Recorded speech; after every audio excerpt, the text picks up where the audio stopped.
Hello my dear students, कैसे हैं आप लोग? बढ़िया। Sorry for some delay in the lectures. Last lecture जो हमारा था that is about third line of defence, है ना। उसके बाद थोड़ा सा टाइम ज़्यादा हो गया। आप लोगों को इम्यूनिटी का लेक्चर देते देते मेरी इम्यूनिटी थोड़ी वीक हो गई थी, ठीक है। So but now I am good. So हम सीरीज़ को हमारी आगे बढ़ाते हैं। In the previous lecture, in the last lecture we have discussed about the third line of defence. I think आप लोगों ने काफ़ी अच्छे से लेक्चर देखा होगा, समझा होगा, और ये जो टाइम आपको मिला, ये जो गैप क्रिएट हो गया हमारे लेक्चर्स के बीच में, इस गैप को आपने यूटिलाइज़ किया होगा for practising multiple choice questions. हाँ, क्योंकि इस चैप्टर में हम लोगों ने काफ़ी कुछ कवर कर लिया है बच्चों। The chapter which we are doing here that is human health and disease. इसमें अभी तक हम लोगों ने डिजीज़ का क्लासिफिकेशन डिस्कस कर चुके हैं हम लोग, है ना, जिसमें हम लोगों ने bacterial, viral, fungal, protozoan and helminthic disease discuss किए थे along with the life cycle of Plasmodium and Entamoeba. सभी पे से बहुत मेजर क्वेश्चंस फॉर्म होते हैं नीट में, तो होप आप लोगों की प्रैक्टिस रनिंग में होगी, ठीक है। And then we have started with the topic immunity. Immunity के कुछ जनरल कॉन्सेप्ट्स हमने डिस्कस किए थे। We have discussed about the types of immunity, है ना। एक्टिव क्या होता है, पैसिव क्या होता है, वैक्सीनेशन को एक्टिव इम्यूनिटी में क्यों इन्वॉल्व किया गया है, ठीक है। And lastly about the defence mechanism of the body, that is first, second and third line of defence. थोड़ा सा अगर हम ध्यान करें उन डिफेंसिव मैकेनिज्म्स के बारे में, तो आपको ध्यान होगा, मैंने आपको बताया था कि जो हमारी नेचुरल इम्यूनिटी के 4 बैरियर्स हैं, physical, physiological, cellular barriers and cytokine barriers, इन चारों को इंक्लूड किया गया है first and second line of defence में। जो फर्स्ट 2 बैरियर्स हैं, फिजिकल एंड फिजियोलॉजिकल बैरियर्स, जिन्हें हम एक्सटर्नल डिफेंस भी कहते हैं। मतलब जब भी कोई पैथोजन फर्स्ट टाइम हम पर अटैक करने की कोशिश करता है, तो या तो हमारे physical barrier that is skin और म्यूकस मेम्ब्रेन, या फिर जो हमारे फिजियोलॉजिकल सिक्रीशंस हैं ओपनिंग्स में, लाइक लाइसोजाइम है टीयर्स में, ईयर वैक्स है, ठीक है, ये सब स्टमक में HCl है, ये सब उनसे फाइट करते हैं और उन्हें वहीं पर रोकने की कोशिश करते हैं। That is our first line of defence, है ना, physical and physiological barrier.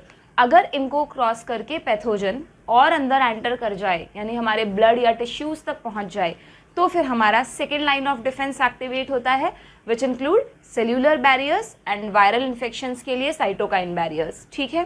Cellular barriers में हमने डिस्कस किए थे हमारी WBCs जो फेगोसाइटिक नेचर की होती हैं, जैसे कि monocytes, macrophages which is a modified form of monocyte, हमारी न्यूट्रोफिल्स, PMNL जिन्हें हम कहते हैं।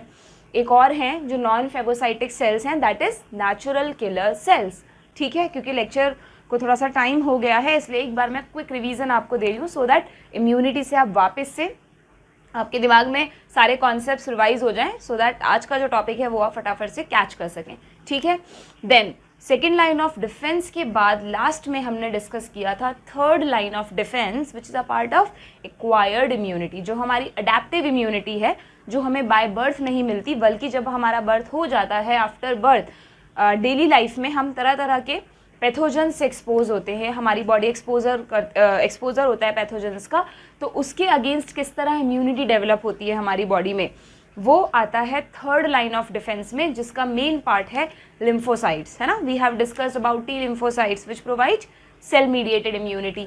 Then we have B lymphocytes which produce army of proteins which is the part of humoral immunity, antibody mediated immunity, ठीक है। तो ये सारी चीज़ें हम लोगों ने बच्चों लास्ट लेक्चर में डिस्कस की थी। और एंटीजन एंटीबॉडी कॉन्सेप्ट के साथ साथ मैंने आपको बताया था कि हमारा जो इम्यून सिस्टम है उसके पास सबसे अच्छी जो कैपेसिटी है, जो सबसे अच्छी पावर है, that is to differentiate between self antigens and foreign antigens. इसी कैपेसिटी की वजह से हम आइडेंटिफाई कर पाते हैं, हमारा इम्यून सिस्टम आइडेंटिफाई कर पाता है कि किन सेल्स पर अटैक करना है और किन पर नहीं, ठीक है, और हमारा इम्यून सिस्टम वर्क करता है। इसके लिए हम लोगों ने एक और चीज़ पढ़ी थी, इफ़ यू रिमेंबर, मैंने आपको एक चार्ट बनवाया था जिसमें बताया था कि अगर कोई पैथोजन हम पे अटैक करेगा तो किस तरह हमारे तीनों लाइन ऑफ डिफेंस मिलकर उस पर अटैक करेंगे। रिमेंबर, एक चार्ट हम लोगों ने बनाया था, देखिए आप लोग अपने नोट्स में अगर नहीं याद आ रहा है तो। ओके देन और फिर एक चीज़ और हमने डिस्कस की थी, primary response and secondary immune response, है ना, कि जब भी कोई पैथोजन फर्स्ट टाइम हमारी बॉडी पर अटैक करता है, तो जो फर्स्ट फाइटिंग होती है हमारी बॉडी की उस पैथोजन के साथ, that is primary immune response, और फिर सब्सिक्वेंट कभी भी अगर वो अटैक करेगा तो हमारी बॉडी में उस फर्स्ट फाइटिंग से रिलेटेड एक मेमोरी क्रिएट हो जाती है, ठीक है। उससे सेकेंड थर्ड कभी भी नेक्स्ट जो अटैक होता है तो तब अगर हमारी बॉडी रिस्पॉन्ड करेगी, that is secondary immune response, ठीक है, क्लियर। तो जस्ट अ मिनट,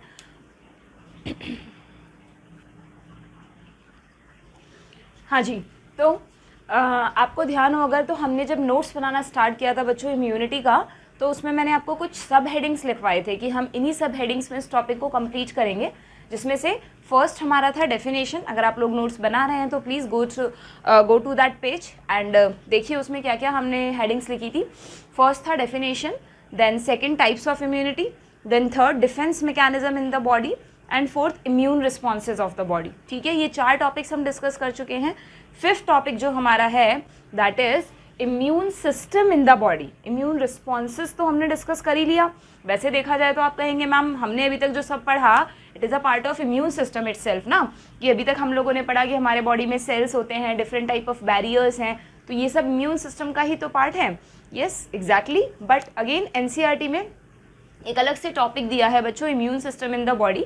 वैसे मैंने आपको स्टार्टिंग में बताया था कि बाकी सिस्टम्स की तरह इम्यून सिस्टम कोई एक लोकलाइज सिस्टम नहीं है। जैसे रेस्पिरेटरी सिस्टम आपने कहा कि नॉस्ट्रल से लेकर लंग्स तक, या आपने कहा कि डाइजेस्टिव सिस्टम है हमारा माउथ टू एनस, तो इस तरह से कोई लोकलाइज सिस्टम नहीं होता है हमारा immune system. It is a generalise system, पूरी बॉडी में हर जगह, चाहे वो कोई सेल हो या वो कोई टिश्यू हो, कोई ऑर्गन हो, या इवन मॉलिक्यूल्स भी इम्यून सिस्टम का एक पार्ट है, जैसे कि एंटीजेंस और एंटीबॉडीज़, है ना।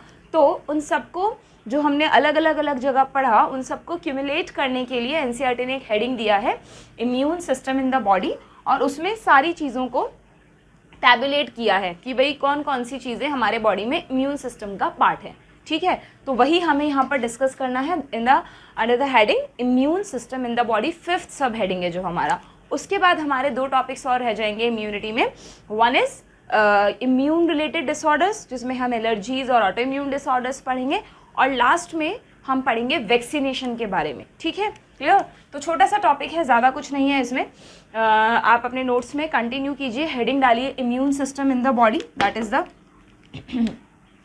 Is the fifth heading of the topic immunity. जो मेजर हेडिंग हमारी चल रही है बच्चों दैट इज इम्यूनिटी,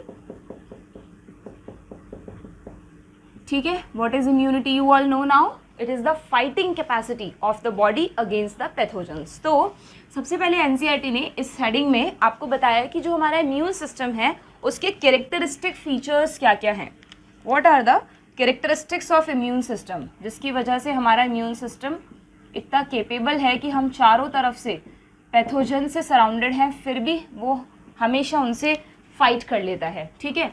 तो इसके कैरेक्टरिस्टिक्स में बच्चों, इम्यून सिस्टम के कैरेक्टरिस्टिक्स में आता है first, it can identify the pathogens, है ना, it can identify the foreign antigens. Pathogens को फॉरेन एंटीजेंस बोलते हैं। अब तो आप लोगों को समझ आ ही गया होगा ये कॉन्सेप्ट, मैंने आपको लास्ट लेक्चर में समझाया था। अगर आप लोगों ने नहीं देखा है लास्ट लेक्चर, फर्स्ट टाइम देख रहे हैं, तो please first go through the previous lecture. Identify करने के साथ साथ ये उनके खिलाफ रिस्पॉन्ड करना भी जानता है। It can respond against them, कि भाई अगर ये पैथोजन हमारे लिए फॉरेन है, ये सेल हमारे लिए फॉरेन है, तो हमें उसके खिलाफ कैसे रिस्पॉन्ड करना है, ठीक है। और एक सबसे इम्पॉर्टेंट बात, इट कैन मेमोराइज देम। जो भी इसने रिस्पॉन्ड किया ना, उसके अगेंस्ट हमारी बॉडी में मेमोरी सेल्स क्रिएट हो जाती है। हमने पढ़ा था memory B cell and memory T cell, जिसकी वजह से फ्यूचर में अगर वो पैथोजन फिर से हम पे अटैक करता है तो हम उससे फाइट कर पाते हैं ज़्यादा इंटेंस वे में, ज़्यादा पावरफुल तरीके से, ठीक है।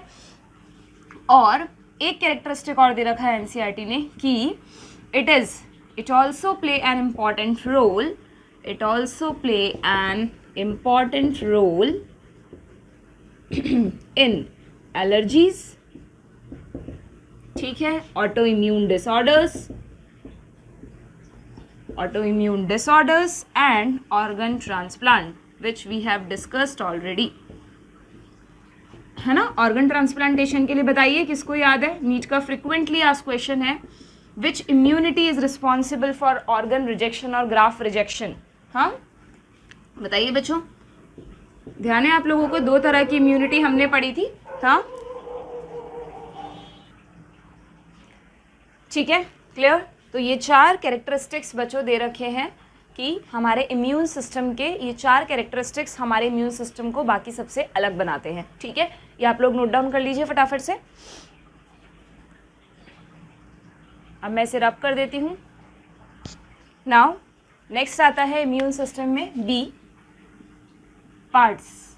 इम्यून सिस्टम के कौन कौन से पार्ट्स हैं, इसको समझने के लिए हम एक छोटा सा चार्ट बना लेते हैं। या तो सबसे छोटी यूनिट जो है बच्चों इम्यून सिस्टम की, दैट इज़ मॉलिक्यूल्स। एक अकेला मॉलिक्यूल भी इम्यून सिस्टम का बहुत इंपॉर्टेंट पार्ट है। एंड यू नो कौन से मॉलिक्यूल्स हमारे इम्यून सिस्टम के लिए इंपॉर्टेंट हैं? एंटीजेंस और एंटीबॉडी, जो लॉक एंड की तरह काम करते हैं। कैसे, वो हमने लास्ट लेक्चर में बहुत ही अच्छी तरह पढ़ा था। देन मॉलिक्यूल के बाद अगर हम बात करें तो मॉलिक्यूल से बड़ा लेवल होता है बच्चों सेल। तो क्या हमारी बॉडी में ऐसे सेल्स हैं जो इम्यून सिस्टम का पार्ट हैं? बिल्कुल, आप लोग पढ़ चुके हैं। कई सारी WBCs हैं, ठीक है, फेगोसाइटिक भी हैं, नॉन फेगोसाइटिक हैं, NK सेल्स हैं, ओके, लिम्फोसाइट्स, वो तो WBC का ही टाइप हो गया। और भी कई सारे सेल्स हैं जो हमारी बॉडी में किसकी तरह बिहेव करते हैं? इम्यून सिस्टम के का पार्ट है। ओके, देन सेल्स के बाद आता है नेक्स्ट, सेल से क्या बनते हैं बच्चों? टिश्यूज़। तो टिश्यू भी हमारी बॉडी में इम्यून सिस्टम का पार्ट है। इसका बेस्ट एग्जाम्पल जो NCERT ने दिया है और नीट के लिए और बोर्ड्स के लिए भी आपको ध्यान रखना है, दैट इज़ माल्ट।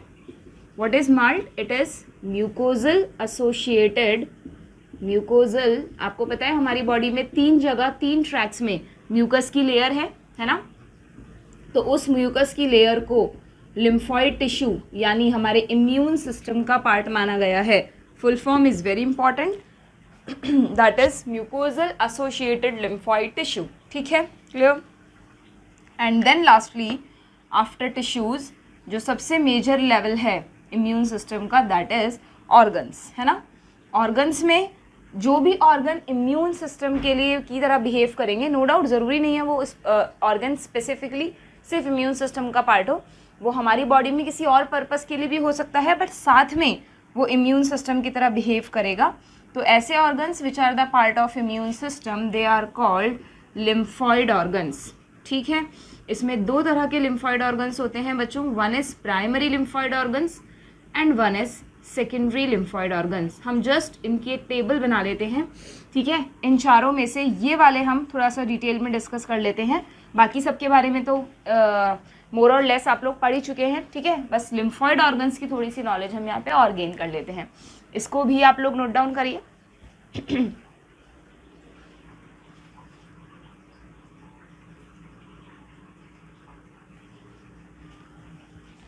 हाँ जी, तो नेक्स्ट आता है हमारा सी, लिम्फॉइड ऑर्गन्स, जिसको हमें थोड़ा सा डिटेल में पढ़ना है, बहुत ज़्यादा नहीं।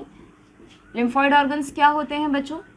कोई भी एक ऐसा ऑर्गन जो हमारे इम्यून सिस्टम में हमें इम्यूनिटी इंक्रीज करने में हेल्प करे, that can be called lymphoid organs. इनको डिफाइन करने से पहले हम क्लासीफाई कर लेते हैं और उसी में फिर डेफिनेशन लिख लेंगे।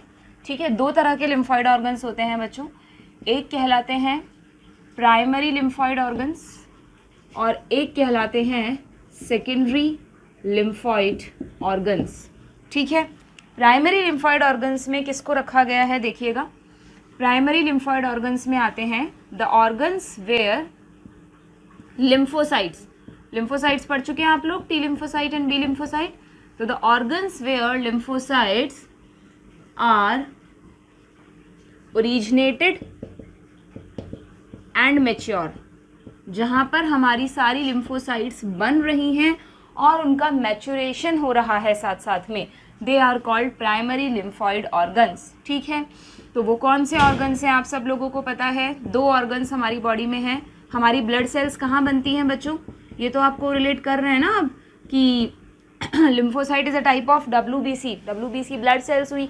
तो ब्लड सेल्स कहाँ ओरिजिनेट होती हैं? यू नो, जब तक हम एम्ब्रियोनिक स्टेज में होते हैं तब तक लिवर और स्प्लीन एरिथ्रोपोइसिस का काम करता है, हीमोपोइसिस, और जब एडल्ट होते हैं तो बोन मैरो, जो हमारी बोन है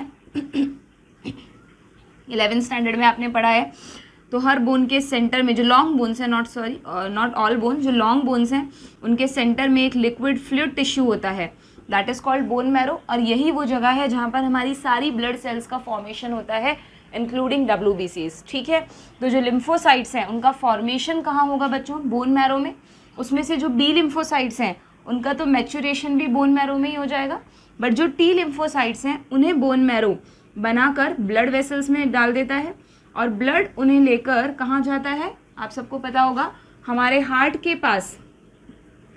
के पास एक छोटी सी ग्लैंड होती है, थाइमस ग्लैंड जिसे हम बोलते हैं। ठीक है, तो यही वो थाइमस ग्लैंड है जहाँ पर टी लिम्फोसाइट्स का मैच्योरेशन होता है। इसीलिए थाइमस ग्लैंड को क्या कहा जाता है? Training school of T lymphocytes. ये आप 11th स्टैंडर्ड में ऑलरेडी पढ़ चुके हैं in the topic endocrine system. ठीक है, तो बोन मैरो के साथ साथ थाइमस भी किसमें आएगा बच्चों? प्राइमरी लिम्फॉइड ऑर्गन्स में। ध्यान रखिएगा, एग्जाम में गड़बड़ नहीं होनी चाहिए। अगर नीट में क्वेश्चन आता है या बोर्ड्स में क्वेश्चन आता है which of the following are the part of primary lymphoid organs, तो कई बार बच्चे ज़्यादातर सिर्फ बोन मैरो ही ध्यान में रखते हैं, क्योंकि उन्हें लगता है कि ब्लड सेल्स का फॉर्मेशन तो बोन मैरो में ही होता है।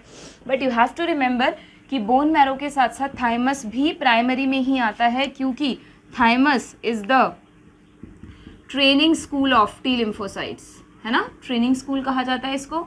फॉर्मेशन तो टी लिम्फोसाइट्स का बोन मैरो में ही हुआ, बट जो उनकी ट्रेनिंग हुई, जो उनका मैच्योरेशन हुआ, वो कहाँ हुआ?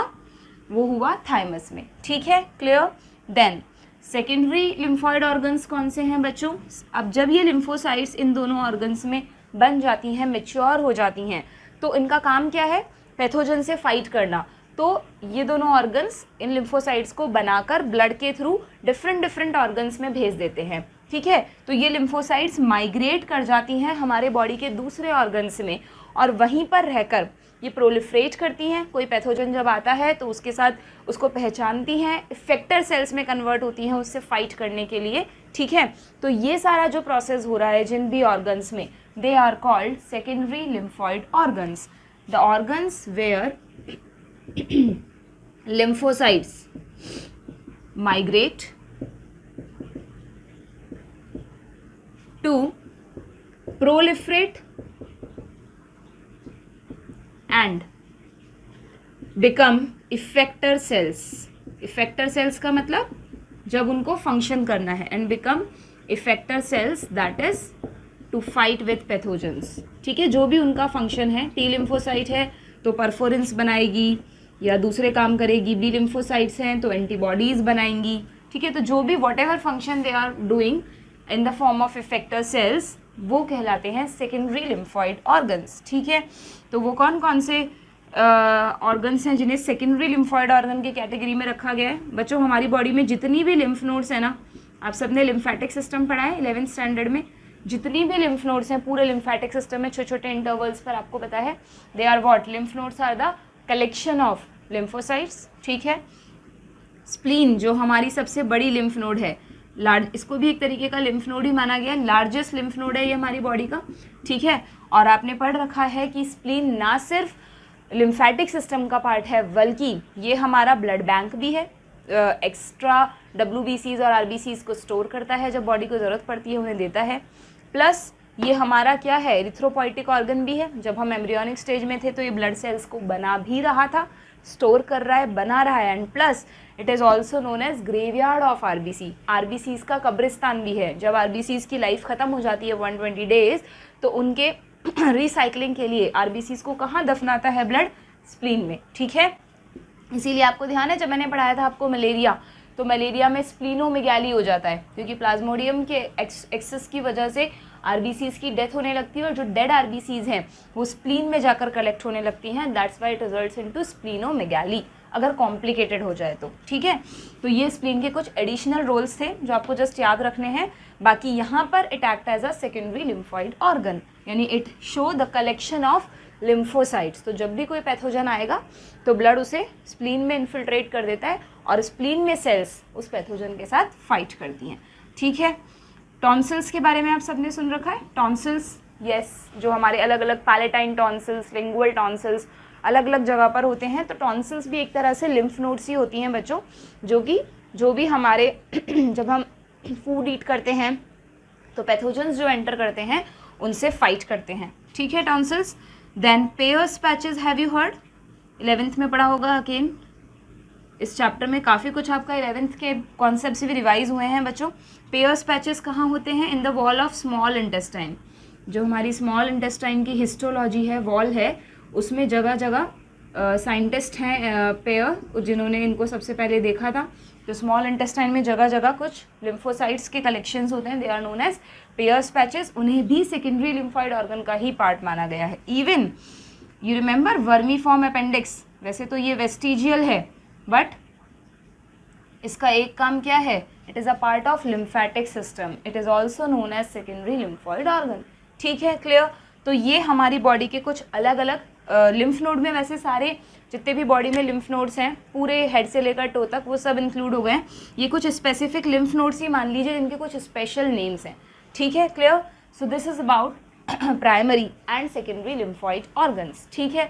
बस इम्यून सिस्टम में आपको इतना ही पढ़ना है बच्चों, ठीक है। इसको भी आप लोग नोट डाउन कर लीजिए, स्नैपशॉट ले लीजिए इसका। Now we will move on next topic, that is immune related disorders. हाँ जी बच्चों, तो आगे बढ़ाएं हम सीरीज़ को। अभी हमने डिस्कस किया immune system in the body. अब आते हैं हम हमारे इम्यूनिटी के नेक्स्ट टॉपिक पर, that is immune related disorders, ठीक है। Immune related disorders, it is the last topic of immunity according to NCERT। But हमने इसके बाद एक टॉपिक और इंक्लूड किया है बच्चों, दैट इज़ वैक्सीनेशन, है ना। वैक्सीनेशन स्टार्टिंग में हमने पढ़ा था, it is a part of active immunity. तो NCERT में वहीं पर एक्टिव इम्यूनिटी के साथ ही वैक्सीनेशन को समझा रखा है, बट हमने वो लास्ट में लिया है, ठीक है। तो पहले इम्यून रिलेटेड डिसऑर्डर्स देख लेते हैं। यहाँ पर हम लोग 3 डिसऑर्डर्स बच्चों डिस्कस करेंगे which are related to immunity.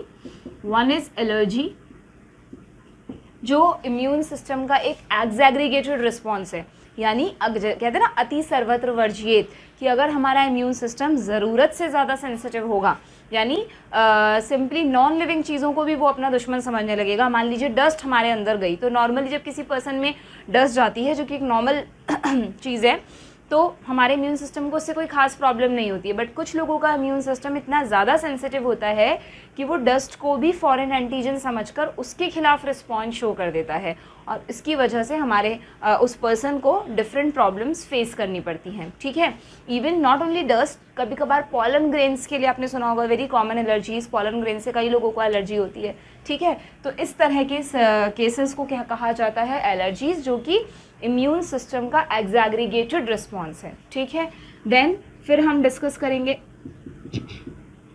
Auto immune disorders. Autoimmune disorders का मतलब, इसको आप एड्स ना समझ लीजिएगा, this is autoimmune disorder. AIDS बाद में डिस्कस करेंगे, वो बिल्कुल अलग चीज़ है।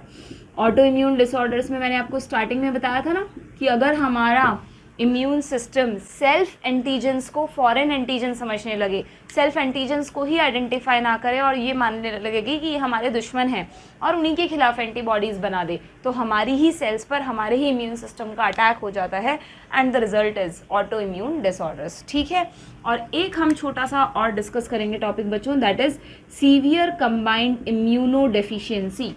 ये है इम्यून सिस्टम की डेफिशिएंसी। जैसे इम्यून सिस्टम का हाइपर रिस्पॉन्सिव होना खतरनाक है, वैसे ही इम्यून सिस्टम का ज़रूरत से मतलब जितना ज़रूरी है बॉडी को, अगर उतना भी रिस्पॉन्स शो नहीं करेगा, डेफिशिएंसी होगी सिस्टम में, तो भी we will have face some disorders, ठीक है। तो सबसे पहले हम ले लेते हैं बच्चों एलर्जीज, ठीक है। NCERT में दे रखा है एलर्जीज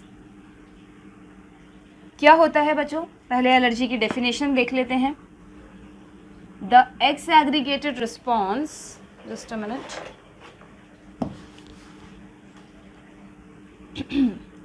फर्स्ट हम देख लेते हैं इसकी डेफिनेशन, ठीक है, okay. The x aggregated response, the exaggregated response of immune system to certain antigens, क्योंकि उसके खिलाफ हमारी बॉडी रिस्पॉन्स कर रही है तो हम उन्हें एंटीजेंस ही मानेंगे, to certain antigens present in the environment, same NCERT की डेफिनेशन हमने लिखी है यहाँ पर, ठीक है। Present in the environment is called allergy. Simple definition समझ में आ गई आप लोगों को कि अगर हमारा इम्यून सिस्टम कुछ स्पेसिफिक एंटीजेंस के खिलाफ एग्जैग्रीगेटेड रिस्पॉन्स शो करे, हाइपर रिस्पॉन्स शो करे, हाइपर सेंसिटिव बोलते हैं ना, कई बच्चे बड़े सेंसिटिव होते हैं, जरा सा डांटो और टप टप आंसू निकलने स्टार्ट हो जाते हैं, या वो बहुत ज़्यादा फील कर लेते हैं उस बात को। बस एग्जैक्टली वही चीज़ समझ लीजिए कि एलर्जी हमारे इम्यून सिस्टम का बहुत ज़्यादा सेंसिटिव होना है, इतना ज़्यादा सेंसिटिव कि डस्ट और पॉलन को भी वो अपना दुश्मन समझकर उन पर अटैक कर रहा है, जो कि नहीं होना चाहिए। खुद को ही नुकसान होगा। अभी आप देखिएगा किस तरह से। नाउ एलर्जेंस क्या होते हैं बच्चों? सिंपली नाम से पता चल रहा होगा। Allergens the agents which cause allergy, जैसे होता है ना carcinogens, cancer causing agents, mutagens, mutation causing agents, वैसे ही जिन सब्सटेंसेस की वजह से एलर्जी होती है वो कहलाते हैं allergens. The substances which are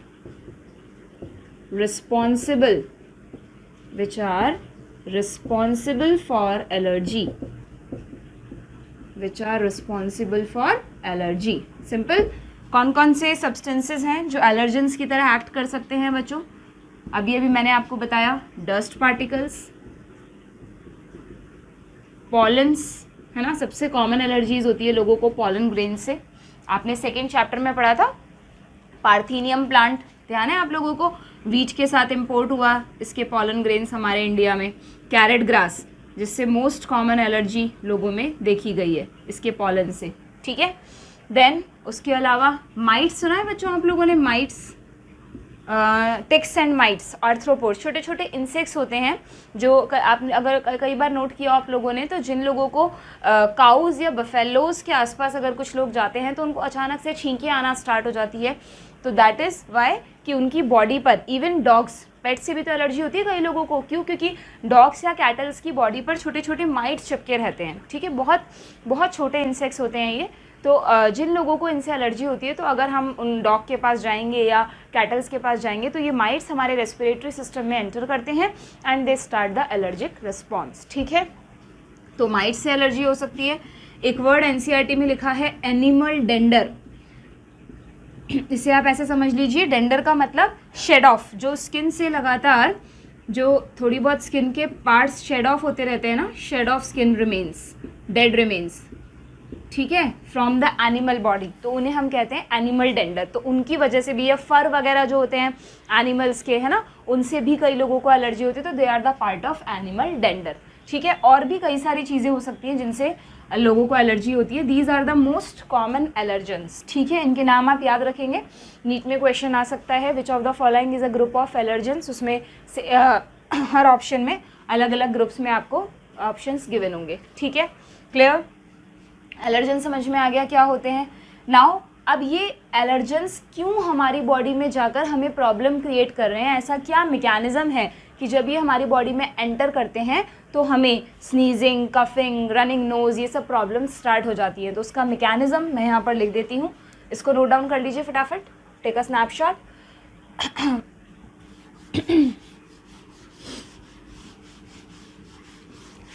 देखिए इसका मैकेनिज्म समझिएगा। आप लोगों ने पढ़ा है, एनसीईआरटी में भी दे रखा है कि एलर्जीज़ के लिए दो चीज़ें रिस्पॉन्सिबल हैं, एक तो मास्ट सेल्स और एक एंटीबॉडीज़ का नाम दे रखा है आईजीई एंटीबॉडी। मैंने एंटीबॉडीज़ में भी बताया था आपको, ठीक है। तो ये किस तरह रिएक्शन इंड्यूस करते हैं हमारी बॉडी में, हम हेडिंग डाल लेते हैं पैथोफिजियोलॉजी। पैथोफिजियोलॉजी या मैकेनिज्म, ठीक है। देखिएगा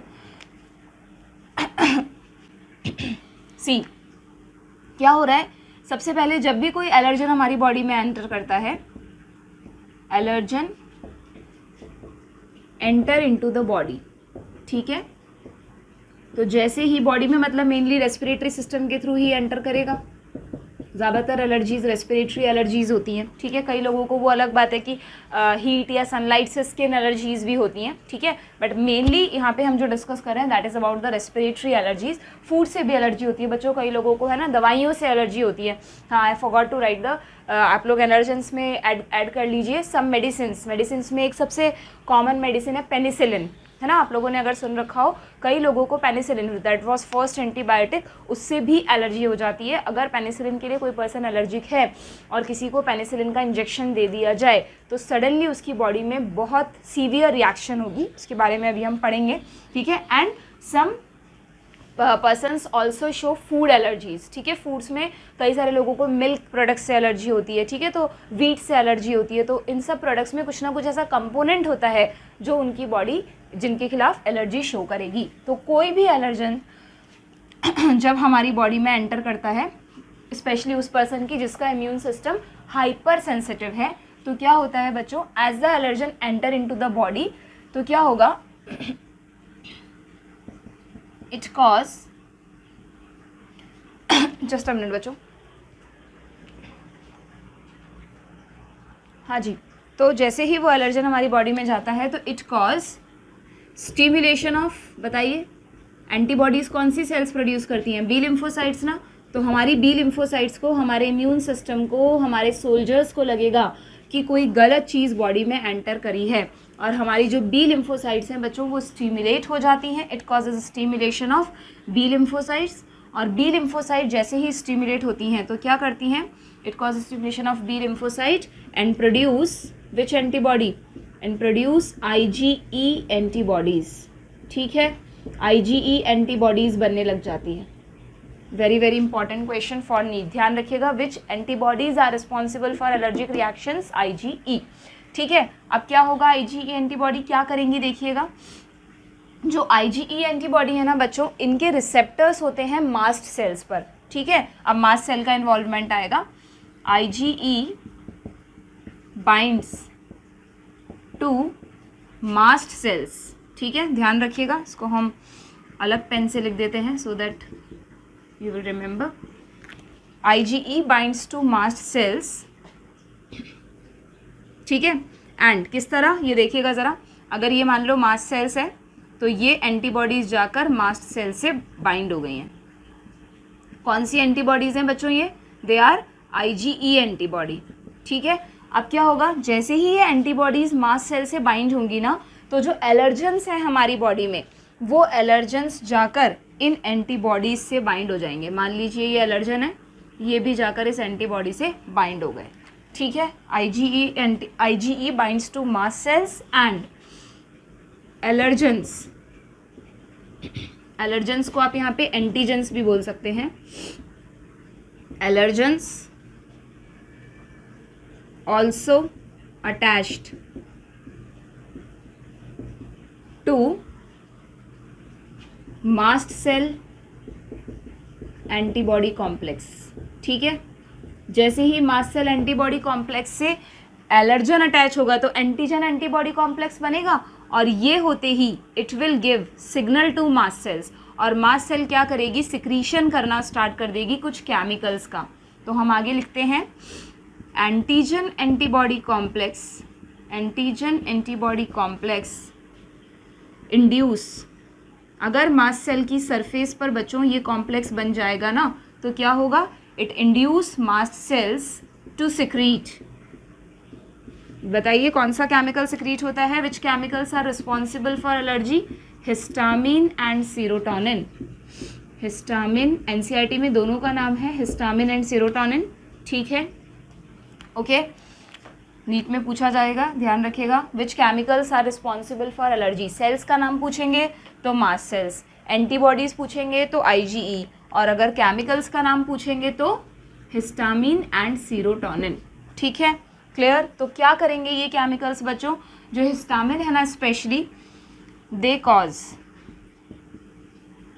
एक तो ये वाजोडाइलेटर होता है, आपने पढ़ रखा होगा, दे कॉज वाजोडाइलेशन, अगर ब्लड वेसल्स डायलेट होंगी तो क्या होगा, इन्फ्लामेटरी रिएक्शंस होंगी, उस तरफ ब्लड फ्लो बढ़ जाएगा। सेम वही मैकेनिज्म, जब कोई पैथोजन, जब कोई कट लगता है तो हमारी बॉडी को लगता है उस तरफ ब्लड फ्लो को बढ़ा दो जिससे ट्रैप कर सके उस पैथोजन को, तो ब्लड फ्लो बढ़ जाएगा, वाजोडाइलेशन होगा। प्लस हिस्टामिन बच्चों एक ब्रोंको कॉन्स्ट्रिक्टर है, ब्रोंको कॉन्स्ट्रिक्टर यानी हमारे ब्रोंकस में कॉन्स्ट्रिक्शन करता है, जिससे पेशेंट को अचानक से दम घुटने जैसा फील होगा, उसको लगेगा उसकी ब्रोंकस कॉन्स्ट्रिक्ट कर रहे हैं और उसे सांस लेने में प्रॉब्लम होगी, डिफिकल्टी इन ब्रीदिंग जो सिम्टम होता है ना एलर्जी में, वो इसी वजह से होता है क्योंकि हिस्टामिन ब्लड वेसल्स को तो डायलेट करता है, इन्फ्लामेटरी रिएक्शन करता है, ब्रोंकाइटिस कॉज करता है, बट साथ साथ में ब्रोंकस की स्मूथ मसल्स को कॉन्स्ट्रिक्ट भी करता है, जिसकी वजह से patient will feel difficulty in breathing. ठीक है, तो वाजोडाइलेशन करेगा, ब्रोंको कॉन्स्ट्रिक्शन करेगा, इन सब चीज़ों की वजह से क्या होगा,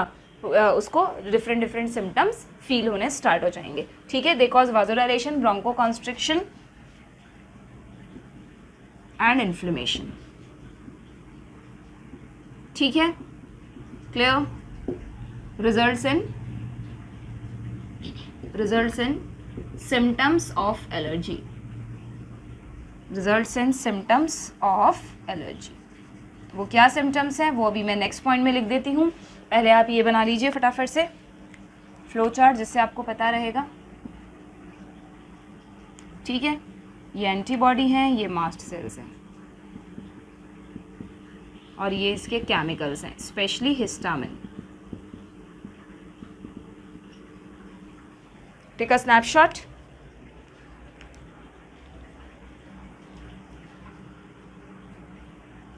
यहाँ पर बच्चों आप लोग म्यूकस सिक्रीशन भी एक ऐड कर सकते हैं। इन्फ्लेमेशन, वाजोडाइलेशन से रिलेटेड इन्फ्लेमेशन तो है ही, म्यूकस सिक्रीशन आपने पढ़ा है ना, एलर्जी में अचानक से ऐसा क्यों फील होता है पेशेंट को कि उसका जो पूरा रेस्पिरेटरी ट्रैक है, विंड पाइप है, वो भर गया है सिक्रीशन से, क्योंकि हिस्टामिन म्यूकस सिक्रीशन को भी इंड्यूस करता है।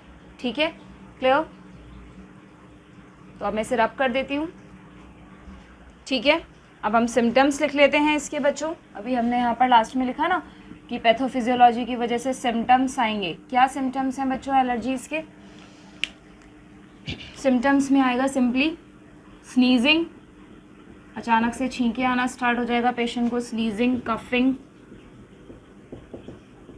ठीक है, वाटरी आइज, आँखों से पानी आना स्टार्ट हो जाएगा। सभी ने कभी ना कभी इस तरह के सिम्टम्स में भी फील किए हों, एलर्जी में नहीं तो एटलीस्ट कॉमन कोल्ड में तो होता ही है ऐसा हमको।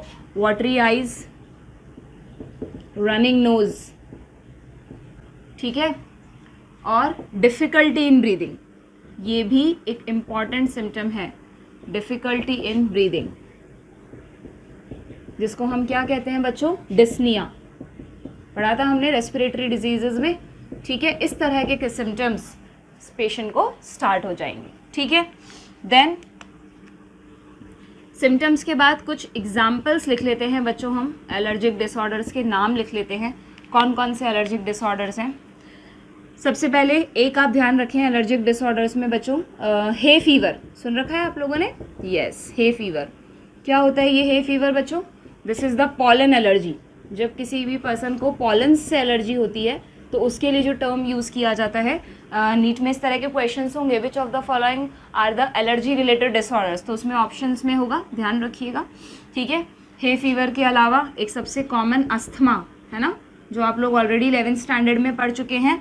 अस्थमा में सिंपली क्या होता है पेशेंट को, यही तो है। अस्थमा को मैंने पहले भी क्लियर किया था आप लोगों को स्टार्टिंग में इस चैप्टर के, कि कई बच्चे अस्थमा को इन्फेक्शियस डिसऑर्डर समझते हैं। नेवर, अस्थमा में कफिंग होता है, बट वो कफिंग किसी पैथोजन से इंड्यूस नहीं है, बल्कि asthma is the allergy related disorder. ठीक है, जिसमें कि सिम्टम्स होते हैं ब्रोंकाइटिस, है ना, ब्रोंकाइटिस, पेशेंट को ब्रोंकाइटिस मीन्स ब्रोंकस का इन्फ्लेमेशन होना। ठीक है, डिस्निया, एक्सेसिव म्यूकस सिक्रीशन, वही जो सिम्टम्स हमने पढ़े वही सब अस्थमा के पेशेंट्स को फेस करने पड़ते हैं। ठीक है, और एक यहाँ पे एक न्यू टर्म है शायद आप लोगों के लिए बच्चों, anaphylactic shock. Anaphylactic shock, it is a severe form of allergy, severe form of allergy. ठीक है, ये बहुत रेयरली होता है, कॉमन एलर्जी नहीं है। कभी कभार कुछ लोगों को सडनली अगर किसी ऐसी दवाई का इंजेक्शन दे दिया जाए जिससे उसे एलर्जी है, या कभी कभार मधुमक्खी के काटने पर, बी स्टिंग पर भी बच्चों एनाफाइलेक्टिक शॉक फेस करना पड़ सकता है पर्सन को, and it is a life threatening condition. ध्यान रखिएगा, ये जो एनाफाइलेक्टिक शॉक है ना, ये लाइफ थ्रेटनिंग है। इमीडिएटली अगर इसको कंट्रोल करने के लिए इंजेक्शन नहीं दिया गया तो पर्सन में डाई। ठीक है, लाइफ थ्रेटनिंग कंडीशन, ध्यान रखिएगा।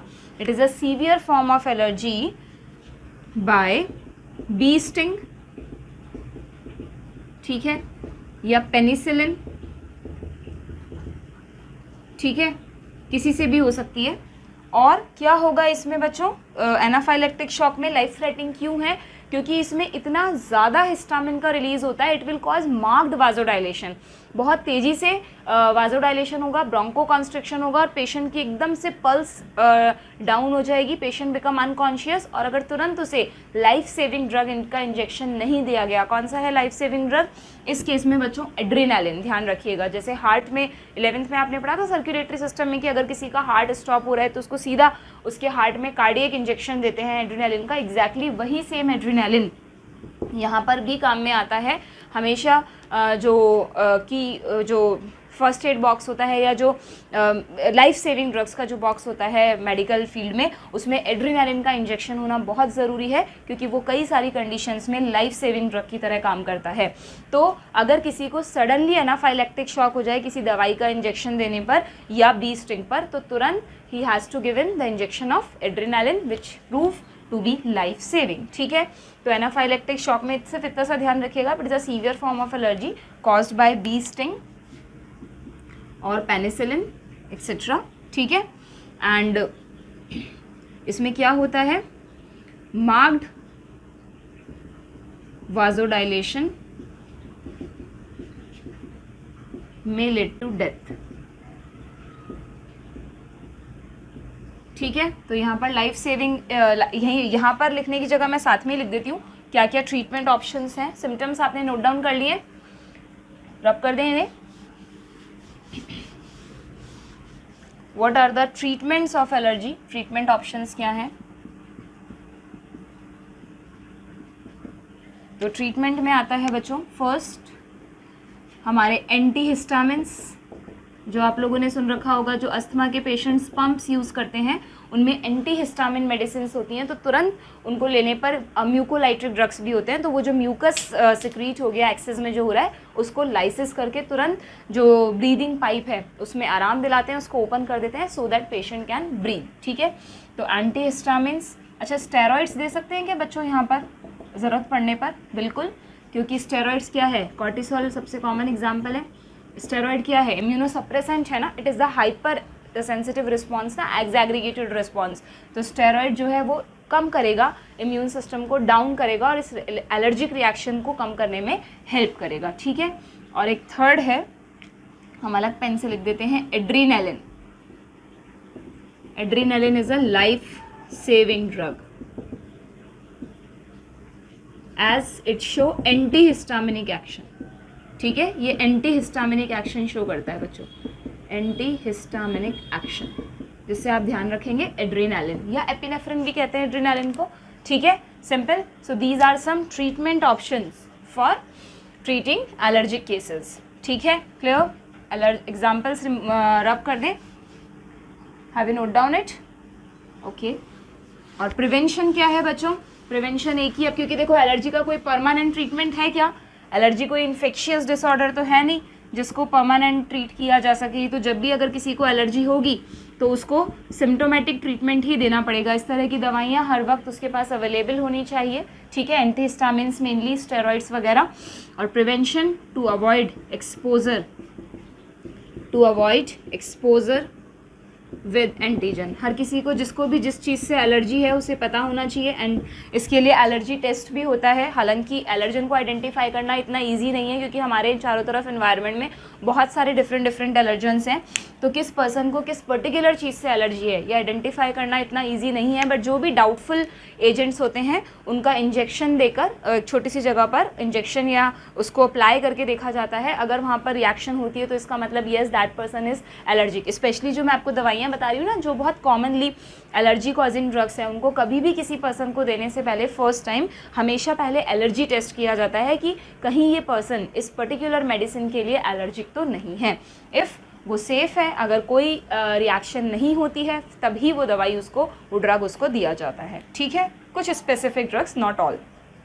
और फॉरेन कंट्रीज़ में तो पर्सन्स के पास एलर्जी कार्ड होता है, वो पर्टिकुलरली कैरी करते हैं अपने साथ एलर्जी कार्ड कि उनकी जब भी कभी वो मेडिकल में जाएंगे, मतलब मेडिकल हेल्प के लिए, तो उन्हें वो they have to show their card कि हमें उसमें लिखा रहता है कि इस पर्सन को इन चीज़ों से एलर्जी है, तो उनको वो दवाइयाँ नहीं देनी है। ठीक है, तो एलर्जी को प्रिवेंट करने का एक ही तरीका है कि जिसको जिस भी चीज़ से एलर्जी है, to avoid exposure with that particular antigen allergen.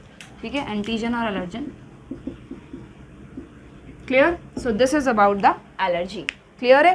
तो एलर्जी में हमने जो जो अलग अलग सब पॉइंट्स में देखा, तो अगर बोर्ड में क्वेश्चन आता है देन आप एलर्जी का क्वेश्चन किस तरह अटेम्प्ट करेंगे, आपके पास नोट्स बन गए हैं। और अगर नीट में कोई मल्टीपल चॉइस क्वेश्चन आता है तो you can attend it very easily. ठीक है, अब बढ़ते हैं हम next allergy related disorder, that is autoimmune disorders. हाँ जी, तो नेक्स्ट हेडिंग है हमारी ऑटो इम्यून डिसऑर्डर्स। इसमें बच्चों बहुत ज़्यादा हमें डिटेल्स नहीं पढ़नी है इन डिसऑर्डर्स की, सिर्फ मैं आपको कुछ एक एग्जांपल्स और उसमें क्या प्रॉब्लम है वो बताऊंगी। ठीक है, ऑटो इम्यून डिसऑर्डर्स का कॉज क्या है बच्चों? डेफिनेशन तो आपको समझ में आई गई होगी नाम से, कि जब हमारा ही इम्यून सिस्टम हमारे ही एंटीजेंस के खिलाफ एंटीबॉडीज़ बनाए तो that is called autoimmune disorder. Definition as such पूछी नहीं जाती है। ठीक है, तो बस आप कॉज समझ लीजिए ऑटो इम्यून डिसऑर्डर्स का। When body become unable to differentiate between self and foreign antigens. जब हमारी बॉडी अपने और पराये के बीच का डिफरेंस करना भूल जाए, सेल्फ एंड फॉरेन एंटीजेंस, यानी उसको ये समझ में ही ना आए कि हमारे एंटीजेंस हैं भाई, ये इनके खिलाफ एंटीबॉडी नहीं बनानी है, वो सेल्फ एंटीजेंस को ही अपना दुश्मन समझने लग जाए। हमारे इम्यून सिस्टम का कैरेक्टरिस्टिक पढ़ा था ना हम लोगों ने, it can recognise the foreign antigens, but कभी कभार सेल्फ एंटीजन, हमारा जो इम्यून सिस्टम है उसका जो सॉफ्टवेयर है उसके रजिस्ट्रेशन प्रोसेस में हो गई है गड़बड़, जिसकी वजह से हमारी जो आईडीज़ रजिस्टर्ड हैं उन्हीं में से कुछ आईडीज़ को क्या समझ लिया इम्यून सिस्टम ने, फॉरेन, और उनके खिलाफ अटैक करना शुरू कर दिया। और आपको पता है जब भी किसी एंटीजन को फॉरेन समझा जाएगा तो हमारी लिम्फोसाइट्स उसके खिलाफ एंटीबॉडीज़ बनाएंगी। अगर एंटीबॉडी अपने सेम एंटीजन से अटैच हो गई, अगर वो चाबी अपने ताले में लग गई जो कि नहीं लगनी चाहिए, तो क्या होगा, जिस सेल पर वो एंटीजेंस हैं दो सेल्स स्टार्ट टू डाई, और उसकी वजह से उस पर्टिकुलर ऑर्गन में प्रॉब्लम्स स्टार्ट हो जाएंगी। इट इज़ गुड कि कभी भी पूरी बॉडी के खिलाफ पूरी बॉडी में सारी बॉडी के एंटीजेंस के खिलाफ एंटीबॉडीज़ नहीं बनती। अगर ऐसा होगा तो फिर तुरंत डेथ होगी, कि एक पर्टिकुलर किसी ऑर्गन के खिलाफ ये रिएक्शन होती है। ठीक है, तो इसके कौन कौन से एग्जाम्पल्स हैं बच्चों ऑटो इम्यून डिसऑर्डर्स के, वो देख लेते हैं हम लोग। फर्स्ट है, बहुत सारे डिसऑर्डर्स हैं, मैं सिर्फ कुछ 2-3 कॉमन डिसऑर्डर्स आपको बता रही हूँ जो नीट में पूछे जाते हैं। रूमेटॉइड आर्थराइटिस, एनसीईआरटी में तो बस एक ही एग्जाम्पल दिया है। रूमेटॉइड आर्थराइटिस वर्ड आप सब लोगों ने पढ़ रखा है, आर्थ्रो यानी joints, itis means inflammation. Arthritis एक बहुत ही कॉमन डिसऑर्डर है, आपने पढ़ा होगा 11th में, ऑस्टियो आर्थराइटिस, है ना, एज बढ़ने के साथ साथ जॉइंट्स में इन्फ्लेमेशन होना, वीक होना जॉइंट्स का, तो वो सिंपल आर्थराइटिस है। रूमेटॉइड आर्थराइटिस वर्ड हम कब यूज़ करते हैं, जब हमारी बॉडी में जो हमारे जॉइंट्स हैं, स्पेशली जो स्मॉल जॉइंट्स होते हैं, जैसे रिस्ट का हो गया या फिर है ना जो हमारी एंकल है, तो कई लोगों में इन जॉइंट्स में जो सेल्स हैं उनके एंटीजेंस के खिलाफ एंटीबॉडीज़ बनाना स्टार्ट हो जाती हैं और जॉइंट्स पर अटैक होता है, जिसकी वजह से जॉइंट्स में छोटे छोटे नड्यूल्स बनने लग जाते हैं। आप कभी रूमेटॉइड आर्थराइटिस के पिक्चर्स देखिएगा, गूगल करिएगा, तो उसमें जो फिंगर्स हैं उनमें आपको डिफॉर्मिटीज़ दिखेंगी, छोटे छोटे जो फिंगर में जो स्मॉल जॉइंट्स हैं उनमें नोड्यूल्स बनने लग जाएंगे ड्यू टू द डैमेज। तो रूमेटॉइड आर्थराइटिस में आप सिर्फ इतना सा लिख लीजिए, it is a chronic inflammation, है ना, और बार बार कभी भी सडनली ये अटैक हो जाता है, जिसकी वजह से जॉइंट्स के खिलाफ, जॉइंट्स पे जो सेल्स हैं उनकी एंटीबॉडीज़ बनने लग जाती हैं।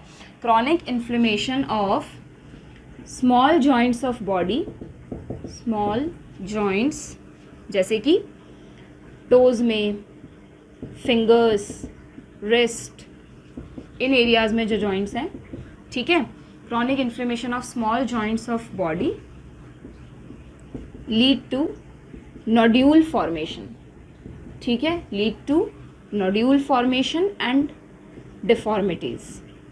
और इसका भी कोई परमानेंट ट्रीटमेंट है क्या बच्चों? अब हमारी बॉडी का इम्यून सिस्टम जब हमारी ही सेल्स को दुश्मन समझेगा तो अपनी सेल्स को तो मार नहीं देंगे हम, ऐसा तो है नहीं कि दवाइयाँ देकर उन जॉइंट्स को ही आप उन जॉइंट्स की सेल्स को ही ख़त्म कर दो, ऐसा करके तो आपने ही अपने इम्यून सिस्टम को ख़त्म कर दिया। तो अगेन ऑटो इम्यून डिसऑर्डर का जब भी अटैक होता है तो उसका भी यही ट्रीटमेंट है कि पेशेंट को कुछ समय के लिए इम्यूनो सप्रेसेंट चीज़ें दी जाएँ जिससे उसका इम्यून सिस्टम सप्रेस हो जाए और उस चीज़ को आइडेंटिफाई ना करे, ठीक है। प्लस सिम्टोमेटिक ट्रीटमेंट, पेन है तो पेन किलर्स दी जाएंगी, इन्फ्लेमेशन है तो उसको कम करने के लिए एंटी इन्फ्लेमेटरी एजेंट्स दिए जाएंगे। तो अगेन ऑटो इम्यून डिसऑर्डर्स का भी कोई परमानेंट ट्रीटमेंट नहीं है बच्चों, जस्ट लाइक एलर्जीज। ठीक है, क्लियर। दूसरा एक कॉमन डिसऑर्डर है हाशिमोटो, पढ़ रखा होगा आप लोगों ने 11th में बहुत अच्छे से, हाशिमोटो थायराइडाइटिस, हार्मोनल डिसऑर्डर्स में, है ना। और एंड एक और यहीं पे एक और डिसऑर्डर बता देती हूँ मैं, ग्रेव्स डिजीज। ठीक है, दोनों ही डिसऑर्डर्स में क्या होता है बच्चों, antibody formation against antigens of thyroid gland. जो हमारी थायराइड ग्लैंड में जो सेल्स हैं उनके एंटीजेंस के खिलाफ एंटीबॉडीज़ बनने लग जाएंगी, जिसकी वजह से क्या होगा, थायराइड ग्लैंड में, थायराइड ग्लैंड की जो फॉलिकल्स हैं वो रप्चर होने लगेंगी और उनसे एक्सेस में थायराइड हार्मोन ब्लड में आएगा and patient will suffer hyper thyroidism. वो बात अलग है कि लेटर ऑन जब बहुत ज़्यादा डैमेज हो जाएगा बॉडी को तो हाइपो भी हो सकता है, बट काफ़ी लंबे टाइम तक पेशेंट को इन डिजीज़ में हाइपर थायराइडिज्म की प्रॉब्लम रहती है। Antibody formation against antigen of thyroid gland, ठीक है, लीड टू हाइपर थायराइडिज्म। बहुत शॉर्ट में बता रही हूँ बच्चों मैं आपको, इनके बारे में डिटेल बिल्कुल भी नहीं पूछी जाती है। ठीक है, एंड देन एक और डिसऑर्डर भी आप पढ़ चुके हैं 11th स्टैंडर्ड में, मायस्थीनिया ग्रेविस। मायस्थीनिया ग्रेविस, मायो वर्ड किसके रेफरेंस में आता है बच्चों, मसल्स के रेफरेंस में, है ना। स्थीनिया मीन्स वीकनेस। तो मायस्थीनिया ग्रेविस में क्या होता है बच्चों, इसमें एंटीबॉडी फॉर्मेशन किसके खिलाफ बनती हैं, कौन सी मसल्स, स्केलेटल मसल्स। गुड कि ये स्केलेटल मसल्स का डिसऑर्डर है। अगर स्मूथ मसल्स का होता और रेस्पिरेटरी मसल्स के अगेंस्ट एंटीबॉडी बन जाती तो पर्सन विल डाई। तो antibody formation against neuromuscular junction, पढ़े थे आप लोगों ने 11th में, न्यूरोमस्कुलर जंक्शन नर्वस सिस्टम में, antibody formation against neuromuscular junction of skeletal muscles. कुछ स्केलेटल मसल्स के न्यूरोमस्कुलर जंक्शंस पे जो एंटीजेंस हैं, है ना, समझते हैं ना आप। जैसे ये अगर हमारा न्यूरॉन आ रहा है, ये हमारी मसल है, इस तरह का डायग्राम पढ़ा था आप लोगों ने, तो ये न्यूरोमस्कुलर जंक्शन कहलाता है। तो इस पे जो एंटीजेंस हैं अगर उनके खिलाफ एंटीबॉडी बन जाए और एंटीबॉडी आकर बाइंड हो जाए तो इस पर्टिकुलर न्यूरोमस्कुलर जंक्शन पे क्या होगा, सिग्नल रिसीव करने बंद कर देगा ना ये, क्योंकि इसके रिसेप्टर्स को तो छुपा दिया न्यूरोमस्कुलर जंक्शन ने। तो क्या होगा, अगर मसल को सिग्नल ही नहीं मिलेगा तो muscle will not act, it is like a temporary paralysis of muscles. Antibody formation against neuromuscular junction of skeletal muscles leads to weakening and paralysis, leads to weakening and paralysis. ठीक है, but ये permanent नहीं होता है। Again जितने time के लिए antibodies बनती हैं उतने टाइम के लिए पर्सन विल फील पैरालाइज्ड, उनको एडमिट भी करवाना पड़ता है, फिर ट्रीटमेंट चलता है।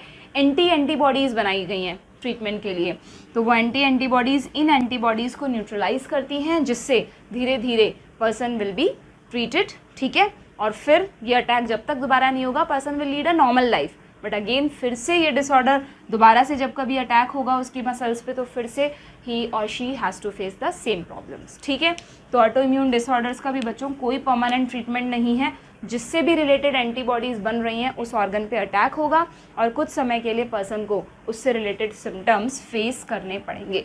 सो these are some examples of autoimmune disorders. ठीक है, क्लियर। तो बस अब हम इस टॉपिक को ख़त्म करते हैं। एक लास्ट में एक छोटा सा डिसऑर्डर रह गया है हमारा, दैट इज़ SCID। इसके बारे में बहुत ज़्यादा, इसका आप स्नैपशॉट ले लीजिए।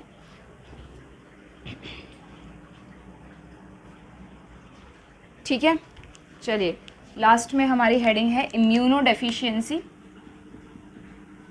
अभी जो हमने 2 डिसऑर्डर्स पढ़े बच्चों, वो दोनों इम्यून सिस्टम के हाइपर रिस्पॉन्स या रॉन्ग मिसकंसेप्शन की वजह से थे। Now we are discussing immunodeficiency, कि अगर हमारे इम्यून सिस्टम में सेल्स कम हों, बन ही ना पाएँ या बन रही हैं मैच्योर ना हो पाएँ, क्या तब भी हमें प्रॉब्लम्स फेस करनी पड़ेंगी? बिल्कुल। इम्यूनो डेफिशिएंसी का मतलब हुआ simply it is the increased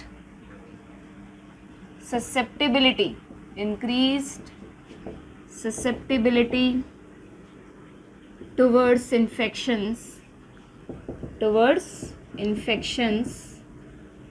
due to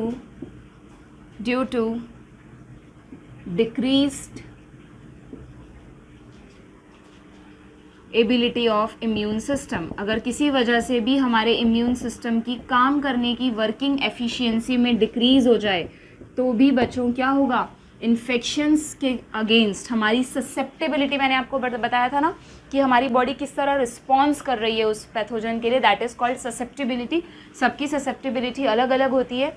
तो अगर इम्यून सिस्टम डेफिशिएंट होगा तो पर्सन को बहुत जल्दी इन्फेक्शंस होंगे। और ये कोई बच्चों बहुत ज़्यादा कॉमन डिसऑर्डर तो नहीं है, but yes it is congenital. आपने इसका मोस्ट कॉमन एग्जाम्पल है SCID, जो मैंने हेडिंग में लिखा था, that is severe combined immuno deficiency.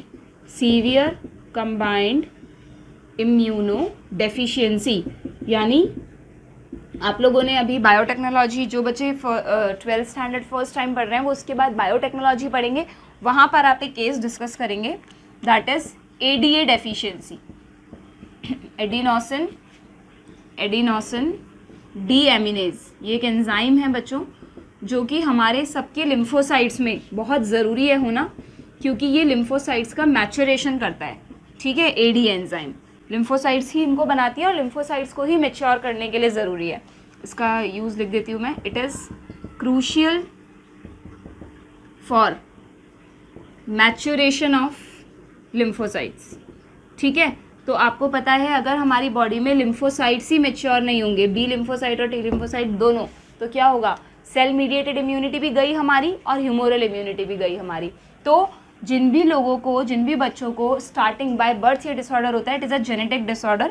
ठीक है, it is a genetic disorder. Genetic है तो कॉन्जेनाइटल तो होगा ही, बाय बर्थ इसके सिम्टम्स होंगे। ठीक है, तो अगर किसी में इस एंजाइम की डेफिशिएंसी है, अगर जीन म्यूटेशन हुआ है, the gene which is responsible for the formation of ADA, तो क्या होगा, तो पर्सन के ब्लड बॉडी में ADA नहीं बनेगा, लिम्फोसाइट्स मैच्योर नहीं होंगी, और अगर लिम्फोसाइट मैच्योर नहीं हुई तो the person will suffer from severe combined immuno deficiency, जिसको कहा जाता है ADA डेफिशिएंसी। ठीक है, और ये बायोटेक्नोलॉजी में आप इसलिए पढ़ेंगे क्योंकि बायोटेक में हम एक मेडिकल इनोवेशन पढ़ेंगे बच्चों, जीन थेरेपी। ठीक है, तो जो फर्स्ट जीन थेरेपी दी गई थी एक 4 ईयर ओल्ड गर्ल को, ठीक है, first gene therapy was given for ADA deficiency. वो इसी डिसऑर्डर को ट्रीट करने के लिए दी गई थी।